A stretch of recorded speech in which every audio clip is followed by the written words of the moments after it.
মাথার খুলিকে ডাক দিয়া মাথার খুলি রে, তোর কেন এই অবস্থা? আর তুই কার মাথার খুলি কি অবস্থা হইতেছে একটু বল। মাথার খুলির থেকে আকস্মিক আওয়াজ আসলো, আসসালামু আলাইকুম গয়সা রুহুল্লাহ। ও গো আল্লাহর নবী, ও গয়সা রুহুল্লাহ। আমি ছিলাম দুনিয়ার জমিনে বহুত বড় নামি ডাকি একজন বাদশাহ, আমার নাম ছিল বাদশাহ জমজমাত। এই বাদশাহ জমজমাত আমি দুনিয়ার জমিনে এমন কোন কাম করি নাই যেটা সারি নাই, যেটা আমি করি নাই। তার মানে যত ভালো কাম ছিল আমি সব করে ফেলছি, কিন্তু একটা কাম আমি করি নাই, সেটা হলো নামাজ পড়ি নাই। যার কারণে আল্লাহ রাব্বুল আলামিন আমাকে এমন এমন এমন করে শাস্তি দিয়েছেন। তারপরে দুনিয়ার জমিনে পাঠাইছেন মানুষের পায়ের দ্বারা আঘাত করে বেইজ্জতি করার জন্য।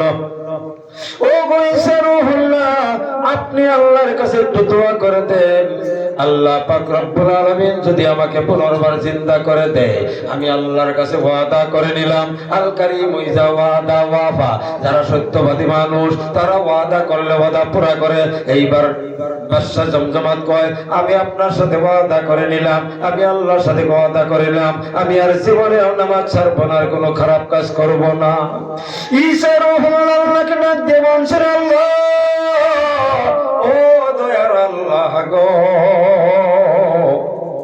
এই মানুষটা যেহেতু আমি আমার উম্মত, এই মানুষটা আমার কাছে আবদার করেছে, আমি যদি না বলি তাহলে কাল হাসর প্রান্তরে আমার কাছে দাবি করবে।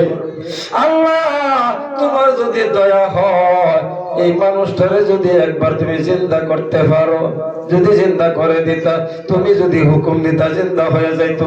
জিন্দা তো ঈসা রুহুল্লাহ করবো, কিন্তু আল্লাহর হুকুম, বুঝলেন না? ঈসা রুহুল্লাহ জিন্দাকে মারতে পারে, মারাকে জিন্দা করতে পারে। আল্লাহ রাব্বুল আলামিন হুকুম দিলেন। হুকুম দেওয়ার পরে ঈসা রুহুল্লাহ আঙ্গুল দিয়া ইশারা দিয়া বলছেন, উম বিইজনিল্লাহ। সুবহানাল্লাহ কোন, উম বিইজনিল্লাহ। ওই বান্দারে আল্লাহর হুকুমে তুই দাঁড়াইয়া ওঠ। এমন সময় বাদশাহ জমজমাত সঙ্গে সঙ্গে ওই সুয়াদ থেকে দাঁড়াইয়া উঠছেন। দাঁড়াই উঠে আসসালামু আলাইকুম ওয়া রাহমাতুল্লাহ সালাম দিল। সুবহানাল্লাহ। আর আমরা মুসলমান একটা দেখা হইলে মুখটারে ভেটকাইলে জায়গা সালাম দেয় না, আছে না? আর আমরা মুন্সি মোল্লারে দেখলে তো আরো কলিতা খালি, আর যাই হোক কইলাম না, তো মোটামুটি মনটারে ভেটকাই না।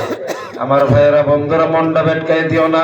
আলিম ওলামা তুমি জন্মের সময় থেকে নিয়া তোমার মৃত্যুর পর পর্যন্ত আলিমের দরকার। জান্নাতে যখন যাবা তখন আলিমের দরকার। ওই জায়গায় নবী সুপারিশ করবে না, ওই জায়গায় কোন নবী আম্বিয়াগণ সুপারিশ করবে না, ওই সময় একমাত্র আলিম সুপারিশ করবে। সুবহানাল্লাহ। আল্লাহ জিজ্ঞাসা করবো হাসর মাঠে, কেউ আসেনি? ওই আব্দুর রহিম, তোর কেউ আসেনি? তোর জন্য একটু নামগুন গানেওয়ালা, কারণ নাহলে তো তুই এখন জাহান্নামে যাইবি। এমন সময় আব্দুর রহিম ডাক দিয়ে বলবেন, আল্লাহ আমার মন সাক্ষী দে, জুকাডি বাজারের মাধ্যমে একজন আলিম আসছিল, আমি চা খাওয়ায় বসছিলাম। ওই আলিমটা যখন আসছিল, আলিমটাকে আমি চা খাওয়াইলাম, আলিমটার সাথে আমি হাত মেলাইছিলাম। মনে হয় এই আলিমটা আমার পিছের কাছে দোয়া করবে, আমাকে একটু সহায় করবে। ওই আলিমটা আমার নিশ্চয় ভালোবাসে, চা খাওয়াইছে তো ভালোবাসবই, কথা বুঝলেন না? তারপরে ডাক দিয়া আলিমরে ডাক দিয়া সামনে হাজির, তুমি এরা চিনো? হ্যাঁ চিনি। আল্লাহ কয় এইলারা জোহাডি বাজার আমার চা খাওয়াইছি। তাহলে আলিম বলবে, কি